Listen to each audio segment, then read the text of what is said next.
So Section 28 was a piece of legislation that was brought in which banned or prohibited the promotion of homosexuality in local authority and also in schools.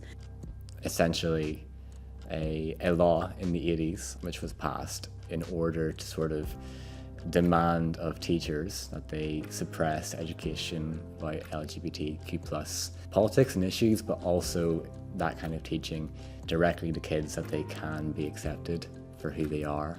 Ultimately, it's the teaching to reject anything queer within a very young environment. Things like LGBT+ literature was removed from libraries, teachers couldn't be out, LGBT clubs had to be disbanded, and the impact of that, I think, definitely affected me at school.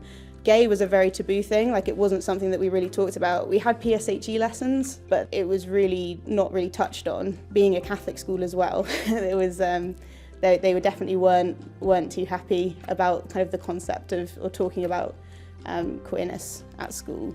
How do you process something like that? How do you process knowing that about yourself and feeling like there's something wrong with you? I think that's really difficult to kind of put on kids. Like, I remember being at school and the word gay meant something very different. It meant bad. People would always say like, oh, I don't like that person, they're gay. Not meaning they're homosexual, meaning they are bad or, they're, not cool. That wasn't challenged by teachers.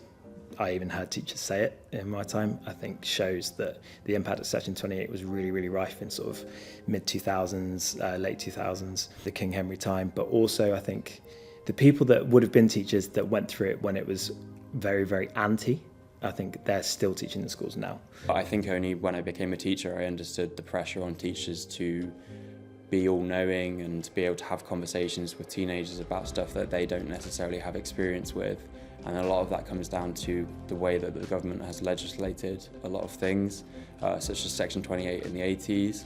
The impact of that is really, really prevalent now. So I think what I'm trying to do, both with the story and my teaching, is make sure that we are pushing for these conversations to be happening in safe spaces about gender, about sexuality, so that people feel safe and so that people actually are able to understand another human's experience, because that's the real issue here. And I think a lot of the arrogance and transphobia and homophobia comes from people who generally just don't know or have life experiences. So it's almost like, although all these people throughout time have been gay, have been members of the LGBTQ+ community, it's all been swept under the rug by this Section 28, and it has lasted that long, and it's why partially even now today we are still experiencing so many instances of homophobia. And I mean, there wasn't the resources, the stuff hadn't, come back into educational settings, into, any setting really.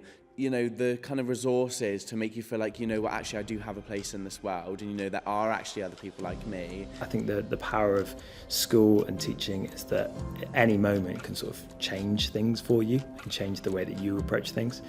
And so if you have a role model that all of a sudden doesn't call out inappropriate behaviour or maybe encourages it in some cases, and I have seen that, that is going to change someone's life potentially, or it might make things really uncomfortable for them for their entire rest of their time in education. So the more that can, the awareness of Section 28 can be told and the impact of it, I think is just crucial.